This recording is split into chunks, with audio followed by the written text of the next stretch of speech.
Hello and welcome to the Growing Green podcast. Your host, Jeremiah Jennings, is the owner of Growing Green Landscapes in Birmingham, Alabama, and has a passion for growing the entrepreneurship community for those who are young in business. Being a business owner isn't easy, especially in the early years, and that's why in this show we dive into a wide range of topics covering all the challenges small business owners deal with.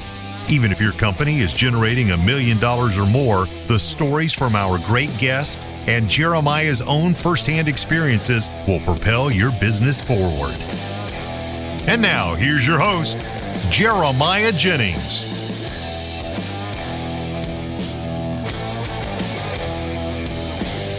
What's going on, everybody? Thank you so much for tuning in to another episode today here on the Growing Green podcast. This is your host, Jeremiah Jennings, and I'm super excited to come to you today with another fresh new episode for your Wednesday. Hope you guys are doing well and had a great start to your week out there. If you haven't gotten a chance to catch up on our recap of Together in the Trades with Caleb and Brittany Allman last week, go check that out. That was our Marriage Monday this week. And really, it wasn't even that much of a recap. It was more of a, like, if you didn't go to trades, you're not interested in trades, you should still listen to the show, because it was a very thoughtful conversation. We had really some deep conversation talking about goal setting, looking out 10 years, what that looks like, and how we can better set goals for ourselves, what we have to do to kind of unlock that portion of our brains. And it sparked a lot of good conversation. It sparked a really deep conversation for Savannah and I about how we can better lay out the future for our family and some things that I'm lacking in and things and areas that we need to grow in together. And so I highly, highly encourage you to go look at that and check it out. Go listen to it if you haven't already, because it is a really, really good show. It's about an hour and a half, so plenty of time for you to knock out a lawn, or if you're on a long drive, put this in and it'll help you get there faster. So I really, really would not recommend it if it wasn't a good one, and it is a good one. So go check that out, guys. We are having a banger week this week as far as heat goes. Man, it has been hot. I've worked in the field plenty this year. Worked in the field on the hottest day of the year, like on record for the year so far, a couple weeks ago, and it was not near as bad as the last 2 days. I do want to start today by saying, like, really, really pay attention to what your body is telling you and the conditions that you're working in, because today on Tuesday when I'm recording this, yesterday if you're listening real time on Wednesday, I came the closest that I've ever come, hands down the closest I've ever come to having a heat stroke. It was kind of like an out-of-body experience a little bit, because the heat doesn't really bother me. Like, for some reason, somehow it just doesn't. It doesn't really affect me, and I've never had to really, like, take a lot of breaks or slow down that much. Like, I've just been able to go. But we were trying to wrap up Monday was hot. Like, I had to take a break on Monday, but it wasn't crazy. Like, it wasn't unbearable. It wasn't that bad. It was hot. I had to take a break, but it wasn't that bad. Tuesday, today, it was like, holy cow, what have I done with my life? We were out there, and we were trying to wrap up a sod job that we started last week. Got delayed because of rain, and we really needed to get out of there. It was ridiculous while we were still on this project. I needed to check, like, customers ready for us to get done. She was starting to complain about the yard looking like that for over a week, and so long story short, we really need to get out of there. And so we're out there, and we're grinding. We still have deadlines to meet on these subdivision installs, and so we needed to get this done like ASAP. And so we were out there, and it warmed up quick. We were out there all morning and worked. And I mean, man, we just sweat like dogs. I was soaking wet from head to toe. There was no dry part of my body. Drank water, but still, there's no way I could drink the amount of water that I was losing because of, like, my sweat. And so we did all that, but the thing that got me was, like, we sat out there so right around lunch, and as we were cleaning up, when you get to clean up phase, you're like, all right, let's go. Like, we're not stopping. Nothing's stopping us. Clean up phase, let's get out of here. And started cleaning up, and it was like, holy cow, like, this is rough. And so I was standing back there talking to the client about irrigation and what's getting watered and what's not. And hey, buddy, I felt like I was about to literally pass out. Like, I could barely stand up. I was having to hold onto the chair. So I got out of there and ran down the street to get some food, and I hadn't eaten any food. That was part of it. Is most days I don't eat breakfast, and I'll eat lunch. I'll eat an early lunch between 11 and 12. But the amount of energy I had exerted in that time, I needed to eat a lot sooner than 11. And so it was rough. Went down the street and went to get a sandwich, and I was literally standing in line to get a sandwich, and I was a little shaky, but I couldn't even stand up in line to get my food. Like, I felt like I was seriously about to pass out. But I went and got a Gatorade out of the cooler because I couldn't wait. Like, I had to go get a Gatorade before I even paid for it. Sat in the chair and, like, told him from the chair what I was getting.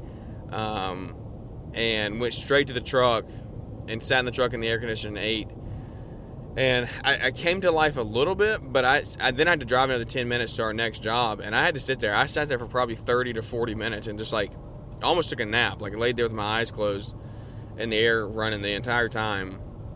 And it made a huge difference. I was pretty much good to go after that. I was still fatigued, but I wasn't near as bad as I was earlier on in the day. And so that was a good feeling, getting to lay there and just rest for a few minutes. But that was like, it's a scary feeling. If you've never done that or gotten that close, like, I don't recommend it, because I was sitting there in line to get a sandwich and I was like, what do I do? There's no way to stop this. Like, it's literally just like fluids, food. But I don't want to, like, overdo it, right? I don't want to drown myself. I don't want to drink so much that I overdo it and get sick from that. I don't want to eat too much. So that's why I ate a sandwich. Super light, super easy, like, easy to process. And so that was a good move, and I ended up feeling great the rest of the day. But just remember, and maybe, guys, if you're not out in the field, if you are growing a larger company and you're out in the field every day, just go out there in the field on a hot day and have a bounce back to reality of, like, what it is actually like working out in that. When your guys don't hit production, they don't hit hours. Like, I probably spent an hour and a half to 2 hours yesterday sitting down, just resting, between my sitting in the time in the truck, eating lunch, and then, like, the breaks we took. It was really almost unbearable. And so please make sure and check in on your crews. Make sure they have what they need. Like, spend the money on the Gatorade, spend the money on the water, get them the ice. Make sure they are fully stocked on what they need, because it's a very dangerous game that, like, you don't play with. I never got to, like, the chills factor. I didn't start having chills or anything, but I was close. I was close. And so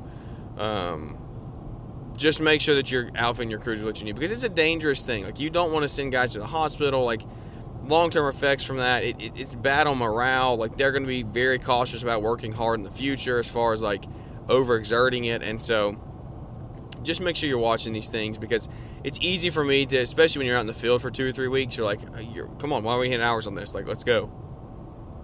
Go out there for a day and you'll think different. You'll think different, I promise you. So anyway, that is that update. The other update is, let me talk to you really quickly about everything is on video, right?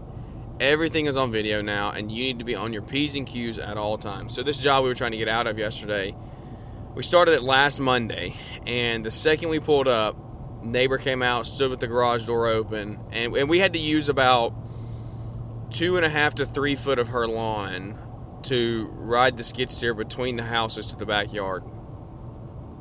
And first thing she says is, "He ain't gonna put that on my lawn or on my grass." And I was like, no, we're fine. We're gonna use like a foot or two, and we're gonna have it covered up, this and the other, and try to just, like, really play it nice, and we're not gonna mess anything up, promise. And she's like, "Oh, okay." Well, I'm not lying.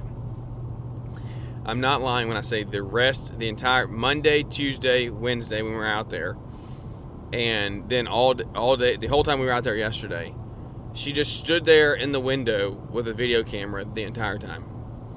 Anytime we were around with the machine near her yard, she was standing there with a video camera the entire time. Like, she has hours of video of us.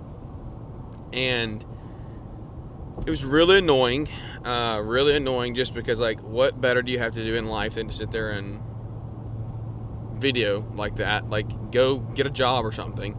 It was super annoying, but I will tell you, at the end of the day, all she's doing is looking out for her property. Because in a world like today, you don't know what contractors are going to come do. You don't know if they're insured. You don't know if they're going to actually stand up to their word. And they, like, at the end of the day, is it annoying for us? Yes. Is it picky for her? Yes. But, like, she's just protecting her investment. She's protecting her home. She's protecting her lawn. And I wish that she would have realized after day one that, like, we plywooded everything. Like, we were not messing up her yard at all. I wish she would have realized that on day one and then would have just left us alone. But that would have been too reasonable.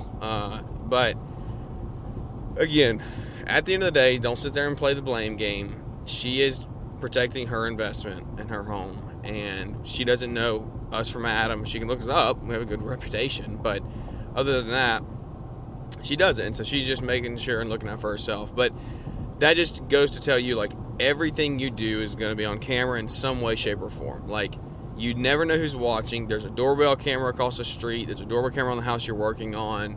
Somebody's standing in the window videoing that you can't see. Like, you just never know. And so we live in a different world than we did 10 years ago. And you need to make sure that you're on your P's and Q's at all time. And that is something that you need to also train your guys on. And we do this every time I'm in the field. Like, sometimes our guys will get talking too loud about something. And, I mean, look, everyone talks, right? Annoying customers, this, that, and the other. Annoying something about the project. Like, everybody does that, right? But you got to be careful. Like, you can't be saying that around a door or in a front door, because there's almost always a doorbell camera now. Like, you never know what security cameras are up. You just have to stay on top of these things. And so it makes you run a better company. Like, you don't get away with things anymore. You don't get away with, like, not doing the right thing. But you just want to make sure that you are doing your absolute level best to build a company that is just, like, video proof, because again, it's everywhere. So make sure you're doing that. And it's not an easy thing, right? Training guys to do that, building the culture to do that. It's not always an easy thing, but you can do it, and it is doable. Our team, I trust at all times to represent us well. And so build that team the right way from the beginning, and you will not regret it. I guarantee you that. So, also, what I want to talk about today is, I haven't gone on the rant about what mower you buy in a while. If you've listened for any length of time, you know that, like, I get pretty passionate about people who, I want a yellow mower, I want a green mower, I want a red mower. Like, guys, it doesn't matter what mower you have. You need a commercial mower that's going to cut the grass, and you're going to have really, really solid dealer support. Like, that is what matters in life and in your business. And you need to buy a quality mower. Like, I'm not saying don't do that, but I'm saying dealer support's everything. Warranty is everything. You need to be looking at those things. But I'm going a step higher than that today. I'm not getting hung up on the mower thing. So many people right now in this industry are growing their companies to new heights and new levels. And I'm going to be preaching to the choir here, because if you listen to this show, you're probably growing. But so many people are growing their companies to new heights, new levels, new things. And they're not getting caught up in the weeds of, like, not knowing how to manage cash flow, not knowing how to price yards profitably, not knowing how to do these things. And there's still so many guys out there who, and you may be one of them, and if it does hit you between the eyes, well, it does. It's a good wake-up call. But, like, guys, there are people out there, I try my very best to share on this show our content that, like, the things that matter, the things that move the needle in our business. Whether that's on here, whether that's on an Instagram reel, whether that's on a LinkedIn post, like, but these posts that aren't a shiny new truck or a new mower or some new piece of equipment don't get any engagement. They don't get any likes. They don't get any comments. They don't get anything. And it just makes me really be like, guys, what are we doing with our lives? Like, come on. If you're trying to run a business that's going to grow and scale profitably, these are the things you have to be invested in. Learning your CAC, learning your your close ratio on projects, right? How many estimates are you sending out a month? Actually building a sales pipeline. Like, these are things that I've learned in the past year that I'm not a professional at, but I'm at least putting in the effort to try to learn them. And there's so many guys out there who aren't even trying. You're just not even trying. You're so focused on the equipment, the shiny new things, that you're going to run your business in the ground because that's what you're focused on more than the things that actually move the needle. And again, I'm preaching to the choir. Most of you are not that way. But please surround yourself with people that are focused on the things that move the needle. Don't get caught up in the things that you're not actually growing with. Because I promise you, like, a shiny new truck and a shiny new equipment, like, yeah, you could be moving the needle as far as, like, getting production done, but that's about it. Like, you're not really moving. Like, you can do that with an older machine. Is it as reliable? Maybe not. Right? I'm not saying it's the right move or the wrong move. I'm just saying, like, get caught up on things that actually move the needle. Pumping money into marketing, pumping money into building a brand, right? Pumping time into figuring out how to build the company infrastructure, how to train your people, how to have a winning team and a winning culture. Those are the things that really move the needle. And until you realize that and, like, truly get caught up on those things, I just fear that you're not going to make the progress that you want. So that's my Wednesday show. I'm not going to sit and yell at you too much. Quick little informative show, kind of what we have going on. I am heading out to Milwaukee, Wisconsin tomorrow to check out there today, if you're listening real time, to go to Milwaukee Pipeline. It's going to be a great event. They are unveiling and releasing a lot of new equipment this year, a lot of new handheld equipment, a lot of things in the green industry space that they're continuing to break into, so I'm excited for that. We'll be showcasing all that on our Instagram and talk about it on the show. We're going to have a couple podcasts out there as well, which I'm really pumped for. It's going to be a fun time, really cool opportunity. Super thankful to Milwaukee for letting us come out and see what they got going on and how we can hopefully grab some of this equipment up and use it in our business and actually show you how it works. Because, you know, this battery game, Milwaukee, Crest, the other brands out there, like, there's a few A players. Milwaukee's one of them. Crest so far in the handheld outdoor power equipment has been pretty hard to beat. But I will tell you, the amount that we use our Milwaukee tools that we do have is pretty crazy. We use them a lot. And so anyway, I hope that you have a great day. You have a great rest of your week. We'll update you on Milwaukee. We're going to have a great time. Follow along with us on Instagram over there. We're going to see a lot of new things. If you have any questions that you think we should ask, reach out and let me know. If you're interested in anything, reach out and let me know, and we'll ask those questions, and I will not feel bad about asking them. So anyway, guys, I appreciate you. I love you. I care about you. If we can do anything for you, please reach out and let me know. Shoot me a DM, shoot me a text, shoot me an email, however you can get in touch with me. I will try to get back as soon as possible. So without any further ado, guys, that's going to wrap this episode up. We appreciate you. We'll catch up with everybody here on the next one. Thanks for tuning in to the Growing Green podcast. It is an honor to have you listening, and we hope you receive valuable advice to help take your business to the next level. Don't forget to follow the podcast so you'll be notified when our next episode drops.